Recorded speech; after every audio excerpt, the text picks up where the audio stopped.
Hey you guys, Comp 1. Greetings to you up in Long Prairie, if you're in Long Prairie. Greetings to you down in Austin, Minnesota, or one of those southern towns down there where I'm going to have to get someday. Riverland College. And good to see you, as I keep saying, good to be seen. It's getting a little cooler. And, it's windy today. The leaves are jumping off the trees. We had storms here last night, and that gave way to a cool but sunshiny day. And let's get going here. I'm only going to have 2 lessons for you this week because it's MEA. You know, I'm holding a book of poetry by a Syrian that I've hosted named Osama Alimar. About 3 or 4 years ago, and he was, I know I keep calling them sweethearts, but they often really are. And I want to tell you this guy's story today, and it seems as good a day as any to put before you the idea that my series has hosted a number of people that we could describe as immigrants or refugees. And it is one of the central issues of our time. We all know this. And I know you know this down in Austin, and I know you know this up in Long Prairie, Gray Eagle, where we got a lot of students that are from Mexico. And you know, it's definitely a complicated issue to talk about. I'm looking to the west because that's where St. Cloud is to me. It's about a half an hour away. It's where I get my groceries. I don't go there very often. But the joke about St. Cloud, we used to call it White Cloud. I mean, it was that white, and it's been transformed. It is now about 20% refugees. And up where my main college is, my main job, Brainerd is a town where the immigration phenomenon hasn't really happened yet. It's still pretty white up there. And it makes some people anxious, and I get that. And I'm not saying anything political other than I'll just say to you what I say to my students up in Brainerd. I look at them year after year after year and I say, you guys, everybody's coming, man. Everybody is coming. Not since World War II have we had so many people on the road trying to get away from something and towards something better, right? Leaving war, leaving weather, leaving poverty. And, you know, wouldn't you do it if you had a family and you thought you could maybe find a better place for them to live and have a peaceful life? So I don't pretend to understand it, but I do take a particular interest in poets who are not from around here. And I'd like to run some of those by you and tell you about Osama's story in a minute. Also today, I don't need this. I talked this morning with my 9 o'clock and 10 o'clock Comp 1s about the idea that it's kind of the time of the semester where I pivot a little bit. I'm not done discussing rhetoric ever or being rhetorical, but this is going to turn into a class about reading and reading issues for weeks, because it's the only way to become a writer is through reading. There's just no other way. There's no other path. I've never seen a natural-born writer who didn't have a voracious reading life. And you know, when people don't, when a non-reader comes to my class, I love them. Of course I love them. But you can kind of tell when you pick up something they've written and the prose style is just bare bones. But before we tilt and pivot, which will be mostly after next week, this is kind of the midway point, I'd like to give you some alternative ways of thinking about rhetoric today. And I'm going to cite my source for the first one. That's Kenneth Burke. Never took a college degree, but he wrote some of the most important books on rhetoric in the 20th century. Flunked out of Columbia, and yet he became a genius through reading. He gives me an interesting and easy way to think about rhetoric that isn't so much about oppression, you know, psychological domination, but just sort of getting along. And the other way of inviting you to think about it, I'll do it fast because we can't really have the interaction like I could this morning. I'm going to get a little bit spiritual, but I'll make sure to include the world's 3 great religions when I ask you that question. And you can ponder it for yourself. And by the world's 3 great religions, I mean Judaism, all the forms of Christianity, and our brothers and sisters who are Islamic or Muslim. I got kind of some, you know, nuts and boltsy things to say. Never said that phrase before, nutsy boltsy. I don't think I'll do that again. Some basic things to say about essays. In a minute I'll talk about titles, rhetorical questions, and conclusions. And also today, if I can get going here 5 minutes in, I want to promote a video that I'm going to ask you to try to watch, even though it's going to be hard. Dr. Richard Lanham's Revising Prose. The form, it's pretty weak. It's 1981 when he made this little video. So things are pretty weak graphic-wise. And he's using a Farfisa synthesizer that never should have been invented. You'll hear it soon enough. But the content is really crucial, and I want to get you,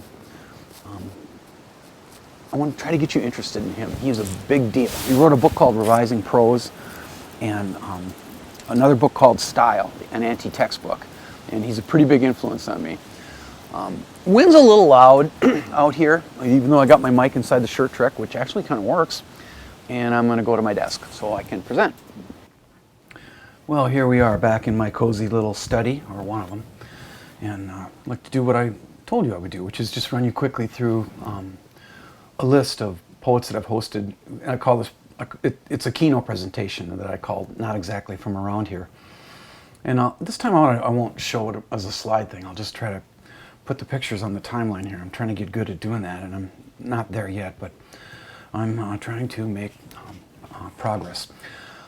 I look at the list now, and 10 of them I hosted, and 2 I had to cancel because of the pandemic, but it's almost half of the poets that I've hosted are either refugees or immigrants. And the first poet that kicked it off was Lee Young Lee. The dean down there, who was my dean up in Brainerd, Kelly McCullough, told me years ago, look, knock yourself out. We've only gotten 30 people to a poetry reading before.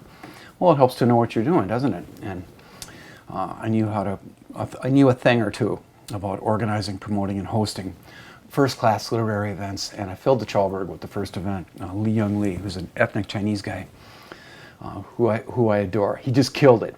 Naomi Shihab Nye is half German, half Palestinian.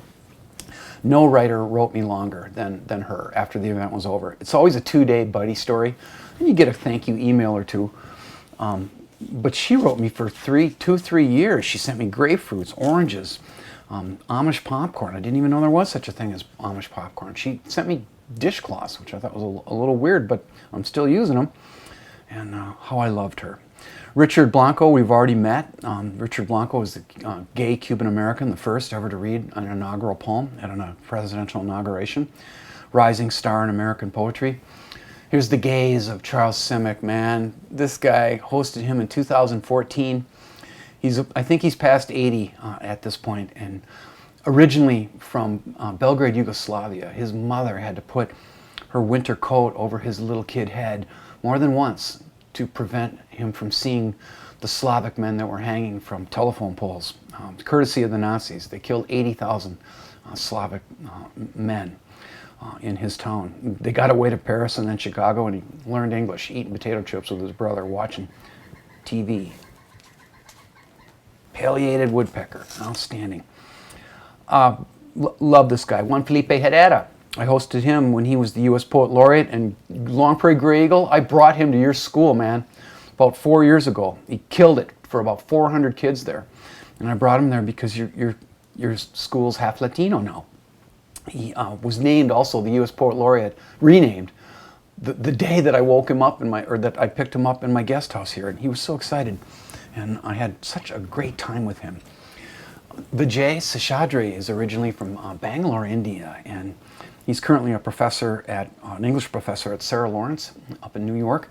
He's got a Pulitzer Prize, and I hosted him exactly 4 years ago this month. And I remember it very clearly because it was the 2016 presidential election that we were winding up and getting our undies in a bundle over. And great-hearted man. And he's invited me to New York. Here in this photo, he's standing in front of his apartment. And I'd like to bring him back. I'd like to bring them all back someday. This guy, look at this guy's face. This is Luis J. Rodriguez. He's brown-skinned because his mom was indigenous, right, from Northwest Mexico. I also brought Luis J. Rodriguez to Long Prairie Gray Eagle. The year after, I brought Juan Felipe Herrera there. This guy was a gangster. By the time he was 16, by the time he was a sophomore in high school, he had stabbed and shot so many people. The police didn't know what to do with him in Los Angeles, so they They threw him in a jail cell with Charlie Manson for a week. Think of that.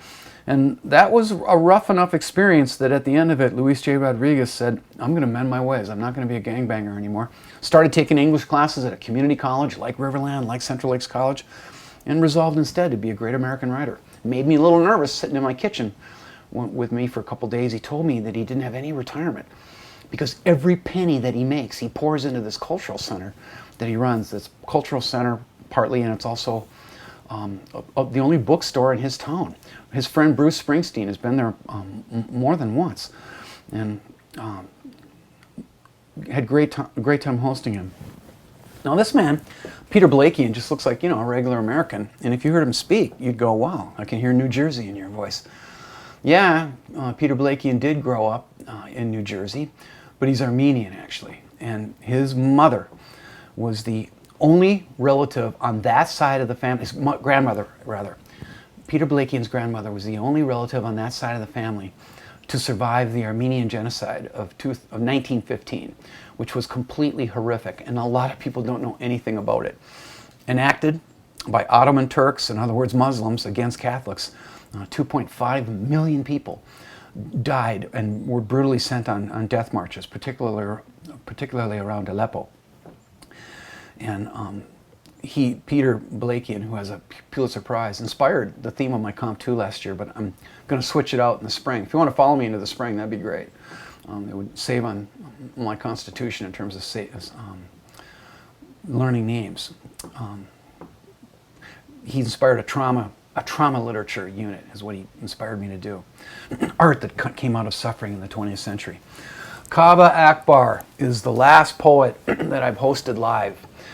This guy, I picked him up at the airport. He had the flu, not COVID a year ago, but he had like seasonal flu, and he was barking like a seal in my truck the whole time. I thought, I am going to get sick. I am going to get sick. I didn't quite see it coming. I knew he was good, but he gave one of the great performances of the series. He was so tired and sick that at one point he just had to sit down on the stage.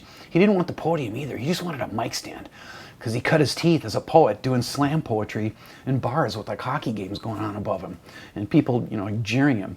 He's a PhD now. He's about to get married, and gosh, did I enjoy spending time with Kaveh Akbar. And now we get to a couple of sad parts. I was unable to host Tina Chang this past spring, Chinese American from New York City. She's a professor at SUNY, State University of New York. She directs creative writing there. But she made a little video for my college, just for my college, 6-7 minutes. Didn't get a lot of views, but still pretty nice of her to do it. And if I haven't talked about the heartbreak enough already, I was unable, Long Prairie Grey Eagle, to bring the greatest living Polish poet that we have right now, Adam Zagajewski, because I had to cancel him in April. Tina, yeah, I can host. I still got the contract signed, but I don't think Adam is going to be answering his telephone in his Paris apartment anytime soon. Well, let me put an Osama Alimar poem before you. Osama Alimar is a Syrian guy, and I don't know if you know what a barrel bomb is, but my goodness, we can't forget there's a lot of wonderful people. I said that last time out. We got some evil going on too on planet Earth, particularly in the forms of dictators like Bashar Assad in Syria. He's committed civil war against his people now for years. And what he does is, because they're cheap, he drops barrel bombs out of helicopters on civilians. A barrel bomb is a 50-gallon barrel stuffed with dynamite and nails, shrapnel, anything you can fit in it. And he just rolls them out of helicopters. And Osama Alimar, look at that face. This guy was here visiting the United States for the first time in his life, and his phone fluttered, and a friend called him and said, you know what? A barrel bomb just fell on your house and destroyed it. He lost everything. His girlfriend had broken up with him the week before, his fiance rather. But it was worse, I think, or as bad, to get a phone call that told him you lost everything. You lost manuscripts, you lost all your guitars, you lost your library, and by the way, don't come home, they're after you.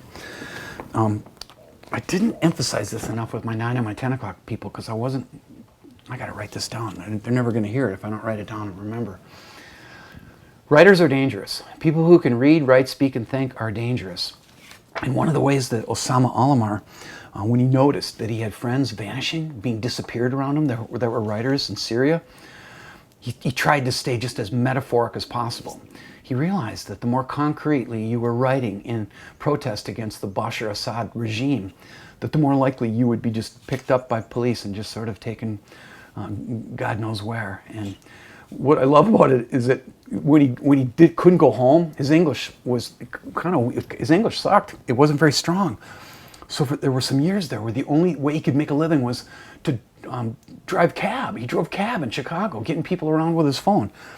And there was a translator. They figured out that he was one of the top writers in Syria. And he started riding in the cab with them. And they started making poems between fares. They had dictionaries and books and thesauruses. And what I'm so pleased about is that Osama, when he came to read for me at Central Lakes College, it was one of his first visits, travels alone, right? His English was finally good enough where he could get around on his own.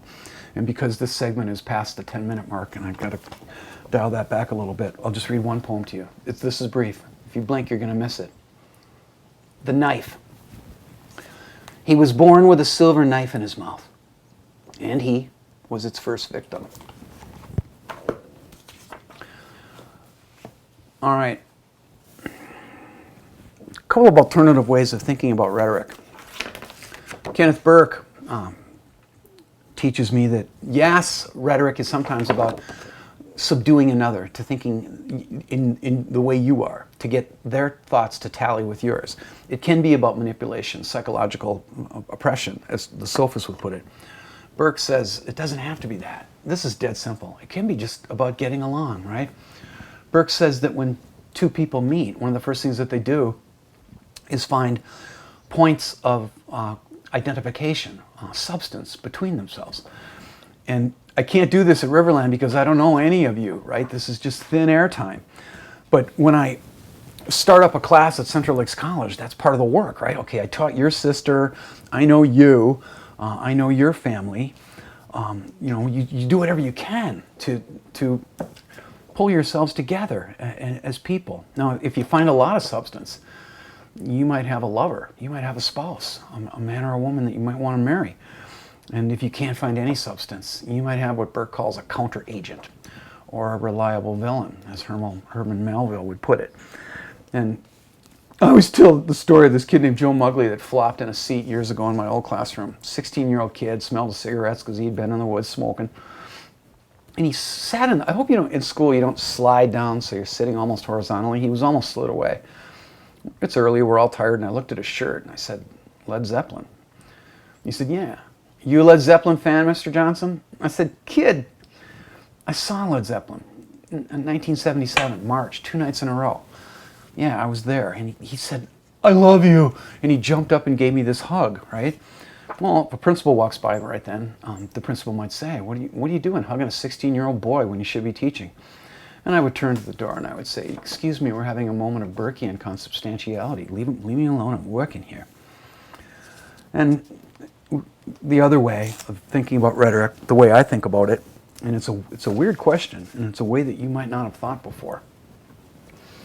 I asked my students today, as we kind of near the end of our unit on classical rhetorical theory, I asked them, do you think God is open to rhetorical appeals?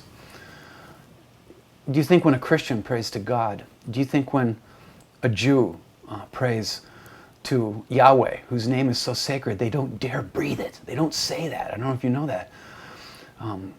Or when one of our brothers and sisters who's Islamic or Muslim, 5 times a day they pray to Allah. Do you think those deities are open? And we had a little conversation about this morning. Some woman blurted out instantly, aren't they all the same God? Aren't all religions the same? Well, that's a heresy for me, and I don't think in that way. But I said, yeah, you can think that way. We can still be friends and keep loving each other. And they kind of hemmed and they hawed and they went back and forth. And my 9 o'clock class is quiet because you always get a quiet class. My 10 o'clock class, they wanted to have some fun with that idea. And I simply want to just make a couple of comments about it. In literature, when human beings encounter gods, those are called Theophanies. It almost always goes badly. Ask Job, right? He gets his butt kicked by God in his book, the book of Job. That man suffered, but he got it all back at the end. But just real quickly, years ago I had a little epiphany. I'd ask students this question. And then I started thinking, because there was really a brilliant class and they were having a conversation about it. And I remember drifting over near the window and thinking, do I believe this myself? My faith wasn't very strong back then. But I said to myself, I do. But because rhetoric goes back and forth, it's not a one-way street. We're acting on the world is acting on us. I asked myself, are the sacred texts the only text? The Quran for the Muslim, Genesis, Exodus, and Leviticus, and Numbers, and Deuteronomy for the Jew, the Old and New Testament, and the Gospels for the Christian. Is there another text? And my mind kind of blew at the spot. I realized, you know what? God, all gods, God for me, is outside of space, time, and language, right? We never think like that. And yet we try to find words to, that we can use as supplicants. And then I said to myself, is that just the text themselves? And I realized, no, the world is a text. In that moment, the entire world just burst into an endless text, and everything I could see for a split second, actually ever since then, was part of the infinite alphabet. The sky that I can see now, my trees, my birds, you, I know you're there, Osama Alimar, the stuff in my fridge, that squirrel that's been tormenting me all day as I try to teach. It's all part of the alphabet. And ever since I had that little epiphany, I've been getting up and trying to read the world like I'm trying to read you, definitively. The problem is, it's pretty big. It's pretty big, and I'm not getting very far. But I try every single day I get up, and I'll do that for the rest of my life. Moving quickly now, onto the paper. Due Friday night. I always have students who don't want to put titles on papers. I did it again today. I asked, I said, how do you people feel about titles? Kind of, they're kind of important, kind of not. And in each class, my 9 and my 10, there was a young woman and a young dude in my 10 o'clock class who I'm starting to like. And he said, I don't even put titles on papers. I'm like, okay. And I've had students like you before. And I told them a quick story. I said, years ago, I had a woman at St. Cloud State who refused to put titles on papers. And finally one day, I put my old flip phone on a document cam, right, so that they could see what was on the flip phone. And what was on the flip phone were the faces of my two sons when they were younger. And I asked the woman, gently, I said, do you know who those boys are? And she said, oh, I don't know, maybe your sons? I said, yeah, they're my sons. And guess what? I named them, okay? And if you don't name your papers, you're also going to have an anonymous, nameless orphan on your hands. I would really think about titles as an available means of persuasion. Try to be creative. Wait till you're done writing the paper and then go back and name it. Try to do a little better than just calling it persuasion paper or persuasive essay. Pull me in a little bit. Had students tell me all morning long that they had teachers who told them that they should use rhetorical questions frequently in their essays and that might engage the reader. I'm already engaged, okay? You can do that, but there's a couple hazards. Number one, when you ask a question of the reader and you already know the answer, for a split second you lose control of the discourse and you might not achieve the effect that you think you're achieving. The reader might give you an answer to that question you didn't want. And in every pile, just about, I see writers stringing themselves through essays by simply just answering their own questions. They'll ask a question and then they'll answer it. A little while later, there's another one. They ask a question and then they answer it. Try not to be that writer if you can avoid it. One thing too, I told my students all day long about something called dread shrinking paragraph syndrome, where as you read through a paper, the paragraphs just keep getting littler and littler. That's called fatigue. And you want to hear the sound that I hear in my head when I see it? It kind of goes like this. Womp, womp, womp, womp, womp, womp, womp, womp, womp. And I was like, okay. Simple hint here. When you get right here, when you're almost done with your essay, stop writing. Because when you've got it all behind you and all you got to do is write the conclusion, you're like, I'm out of here, I'm almost done, and then I can submit it and have this crossed off the list, the box checked, etc. Don't. When you get right here, stop writing. Go make a sandwich, take a walk, go play with your child, Valerie. Go outside with little Pete, and then come back and write a proper conclusion that ties up the essay appropriately. It's a line from an ancient poem that I've always called beautiful and useless, the Tao of Lao Tzu. There's a line in there that you can use. Pay as much attention to the end as to the beginning, and then there will be no failure. Watch Revising Prose. I'm going to post the whole video up, and it's going to be painful and helpful at the same time. Take Lanham with a grain of salt. He's really into getting sentences going quickly. He wants sentences to get moving. And he's also, I think, a little overly emphatic when he stresses active voice over passive voice. Passive voice is sometimes appropriate. I've been reading Lanham since I was a graduate student for the first time back in the 1980s. And he's obsessed with style. He's a big influence on me. And I can tell you that he is truly, truly appropriate as a teacher when he teaches students that you got to cut the lard. Don't just generate a bunch of language to get to a word count. Knock that off right now. Write with purpose, succinctly, clearly if you can. Try to find a clear line of running prose. Last comment today. Lanham hates euphemism, not without justification. I hate it too. It can be so destructive, and you're going to see it in your life used, particularly by politicians. Let's go to a pretty dramatic example. When Saddam Hussein in the late 80s wanted to kill a bunch of Turks, 70,000 of them in northern Kurdistan, another bad dictator, what he did was he had his scientists invent a gas that was heavy, that would go down into the basements and the bomb shelters where those poor, sweet Kurdistan people, Kurds, were trying to run. And the gas went into the basement and killed them. And then he landed helicopters the next day, and dudes popped out with clipboards and hermetically sealed suits to see how good they were at killing people. And the answer was pretty dang good. Well, if you're going to kill a bunch of people and you're a dictator, you don't say on national TV, I'm going to kill a whole bunch of people tomorrow. You use euphemistic phrases like ethnic cleansing, depopulation. It almost sounds like, maintenance coming along and tidying something up. And every single death was a human story. So euphemism, God, can you see I'm getting grumpy just thinking about it?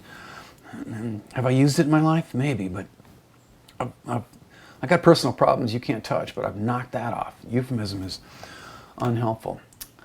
I'm trying to keep this at half an hour. If you watch Lanham's Revising Prose, it will definitely have an effect on your writing. It's a promise. Just get through the Farfisa sounds and the crap TV graphics. It will be worth it. Stay safe and well. I'll see you for one more video lesson on Wednesday.